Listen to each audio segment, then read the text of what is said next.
Hello friends, कैसे हो आप सभी। तो आशा करती हूँ अच्छे होंगे और आपका स्वागत है आपके अपने यूट्यूब चैनल पर जिसका नाम है जीएस विद नेहा। तो आज की हमारी क्लास रहने वाली है लक्ष्य सीरीज़ में क्लास नंबर 7।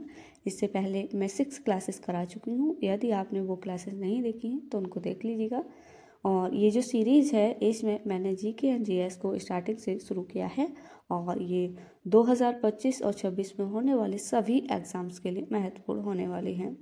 उन क्लासेस को देखने के लिए इसलिए बोल रही हूँ क्योंकि ये जो क्लासेस है वो शुरू से स्टार्ट की गई हैं। यदि उनको आप क्रम से देखेंगे तो अच्छा समझ आएगा, साथ ही कोई डाउट भी नहीं रहने वाला है।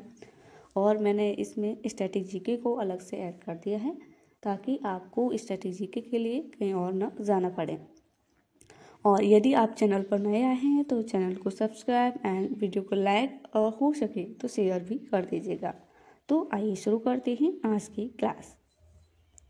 संविधान की स्रोत, सोर्स ऑफ कॉन्स्टिट्यूशन, ये बहुत पूछे जाते हैं एग्जाम में। संविधान निर्माताओं द्वारा 60 देशों के संविधान को पढ़ा गया, जिसमें से 10 देशों के संविधान को चुना गया, जिसमें से हमने कुछ ना कुछ लिया है। भारतीय संविधान का सबसे बड़ा स्रोत भारत शासन अधिनियम 1935 है, जिसमें लगभग 250 अनुच्छेद हैं भारतीय संविधान में शामिल। भारत शासन अधिनियम 1935 से क्या क्या लिया गया है, और इसमें संघ लोक सेवा आयोग की स्थापना हुई थी भारत शासन अधिनियम के द्वारा 1926 में। शक्तियों का विभाजन 3 सूचियों में किया गया था, संघ सूची, राज्य सूची और समवर्ती सूची। यहाँ पर टाइपिंग मिस्टेक है, समवर्ती सूची। नेक्स्ट है प्रशासनिक व्यवस्था, न्यायपालिका का ढांचा, संघीय व्यवस्था और राज्यपाल का पद भी कहाँ से लिया गया है, तो भारत शासन अधिनियम 1935 के द्वारा ही ये सारी चीज़ें इसी से ली गई हैं। नेक्स्ट देखते हैं ब्रिटेन के संविधान से क्या क्या लिया गया है, तो एकल नागरिकता, संघीय व्यवस्था, द्विसदनीय व्यवस्था, विधि का शासन, एकल न्याय व्यवस्था, राष्ट्रपति की औपचारिक प्रधानता, विधि निर्माण की प्रक्रिया और सब अग्रवाही विजेता, जिसके चुनाव में सबसे ज़्यादा वोट होते हैं उसे अग्रवाही विजेता कहा जाता है। मंत्रिमंडल, लोकसभा के प्रति उत्तरदायित्व, ये जो मंत्रिमंडल का लोकसभा के प्रति उत्तरदायित्व होता है, तो ये सभी ब्रिटेन के संविधान से लिया गया है।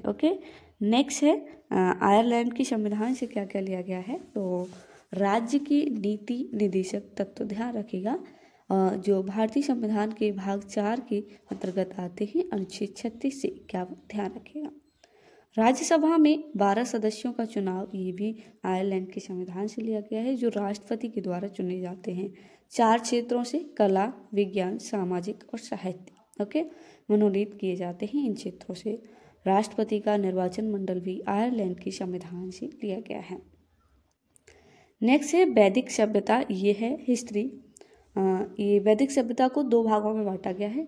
सबसे पहले है पूर्व वैदिक काल या ऋग वैदिक काल, जो 1500 से 1000 BC तक है। नेक्स्ट है उत्तर वैदिक काल, जो 1000 से 600 BC तक है, और आगे की क्लासेस में हम इनकी अच्छे से चर्चा करेंगे।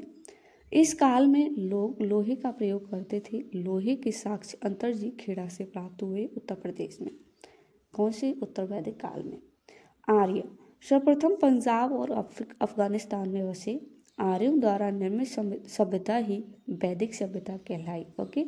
जो आर्यों के द्वारा सभ्यता को निर्मित किया गया था उसी को क्या कहा गया, तो वैदिक सभ्यता। यह एक ग्रामीण सभ्यता थी, भाषा संस्कृत थी।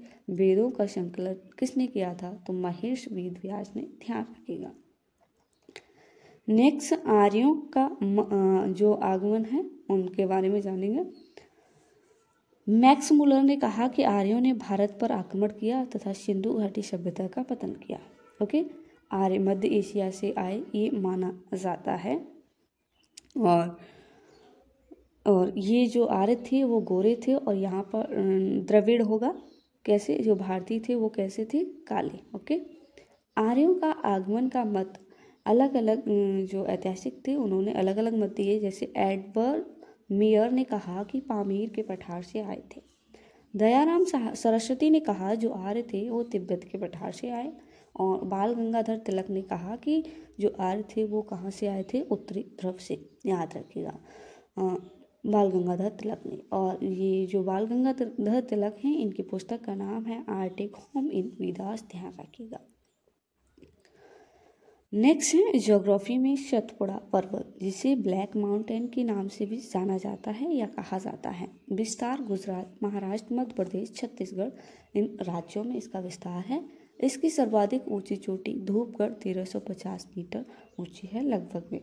यह एक पर्वतीय पर्यटन नगर है और पंचमढ़ी पर्वत सतपुड़ा की रानी भी कहा जाता है। पंचमढ़ी पर्वत को क्या कहा जाता है, तो सतपुड़ा की रानी। नेक्स्ट है पश्चिमी घाट, औसत ऊंचाई 900 से 1600 मीटर के लगभग में है और विस्तार ताप्ती नदी के मुहाने से कन्याकुमारी तक है, याद रखिएगा पश्चिमी घाट का। राज्य कौन कौन से हैं, जैसे गुजरात, महाराष्ट्र, गोवा, कर्नाटक, केरल, तमिलनाडु, इन राज्यों में इसका विस्तार है पश्चिमी घाट का। सर्वाधिक ऊंची चोटी अनायमुडी है जो यानी कि 2695 मीटर लगभग में है, किसकी, पश्चिमी घाट की। हिमालय पर्वत के बाद दूसरी सबसे ऊंची चोटी, सबसे ऊंची पर्वतमाला कहा जाता है इसको। नेक्स्ट महाराष्ट्र, गोवा, कर्नाटक को सह्याद्री भी कहा जाता है, ये ध्यान रखिएगा। नेक्स्ट पूर्वी घाट, ये एनसीईआरटी में यानी कि 10th क्लास में इसकी औसत ऊंचाई कितनी दी है पूर्वी घाट की, तो 600 मीटर, और एनसीईआरटी 10th में 15 दी, वो 1500 दी है। ओके, याद रखिएगा, ये अलग अलग है। और इसका विस्तार मतलब उड़ीसा और आंध्र प्रदेश, तमिलनाडु, ये इसका विस्तार है। ओके, इन स्टेट में। नेक्स्ट है मौद्रिक नीति, मॉनेटरी पॉलिसी, और इसका निर्माण आरबीआई की एमपीसी द्वारा होता है। और जो एमपीसी होता है इसको मॉनेटरी पॉलिसी कमेटी भी कहा जाता है, मौद्रिक नीति समिति, याद रखिएगा। मैं लिख देती हूँ, मॉनेटरी पॉलिसी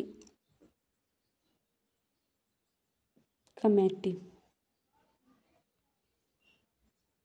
ओके, यहाँ पर डबल एम होगा। ओके, नेक्स्ट देखते हैं मौद्रिक नीति दो प्रकार की होती है, तो कौन कौन सी, तो कठोर मौद्रिक नीति और सरल मौद्रिक नीति। इससे आगे की जो इकोनॉमी है वो हम नेक्स्ट क्लास में करेंगे। नेक्स्ट लार, ये साइंस आ गया। साइंस में लार जिसे सलाइवा कहा जाता है, लार में कुछ एंजाइम पाए जाते हैं। ओके, मैंने आपको बोला है कि क्लासेस को क्रम से देखिएगा, नहीं तो आपको ये लगेगा बीच बीच में कहाँ से करा रही हैं, समझ नहीं आएगा कुछ भी। ओके, लार में कुछ एंजाइम पाए जाते हैं। नंबर 1 पे है टाइलिन एंजाइम। इसका कार्य क्या होता है, कार्बोहाइड्रेट को पचाता है, ठीक है, पचाता है। नेक्स्ट है लाइसोजाइम एंजाइम है, इसका कार्य भोजन में उपस्थित जीवाणुओं को मारता है और आंसू और पसीने में पाया जाता है। ये जो लाइसोजाइम एंजाइम है इसको ध्यान रखिएगा। नेक्स्ट घाटी, घाटी किसे कहा जाता है, एपिग्लोटिस जैसी जो घाटी है इसका कार्य होता है वो श्वास नलिका व भोजन नलिका को सुरक्षा प्रदान करती है। घाटी श्वास नलिका और भोजन नलिका के ऊपर ही होती है, जिसे घाटी कहा जाता है। ये एक ढक्कन नुमा संरचना है। ओके, नेक्स्ट है शास्त्रीय नृत्य में कुचिपुड़ी, जो शास्त्रीय नृत्य है कुचिपुड़ी, उसके कलाकार को जानेंगे। इस नृत्य से कौन कौन से कलाकार संबंधित हैं, और ये कुचिपुड़ी नृत्य का संबंध आंध्र प्रदेश से है, ध्यान रखिएगा। यामिनी कृष्णमूर्ति, ये बहुत ही इम्पोर्टेंट है, याद रखिएगा इनका संबंध किससे है, तो कुचिपुड़ी से। नेक्स्ट इनको कुचिपुड़ी की मसाल भी कहा जाता है। पद्मश्री से 1968 में, पद्म भूषण से 2001 में और पद्म विभूषण से 2016 में सम्मानित किया गया था यामिनी कृष्णमूर्ति को, ध्यान रखिएगा।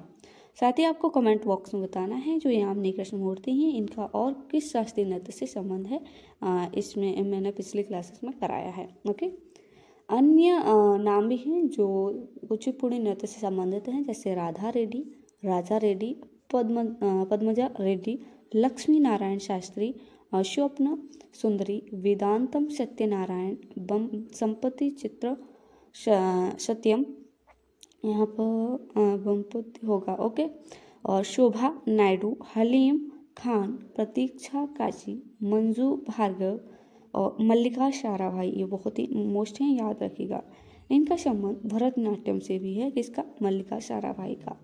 नेक्स्ट, ये जो मल्लिका साराभाई है मृणालिनी साराभाई की बेटी हैं।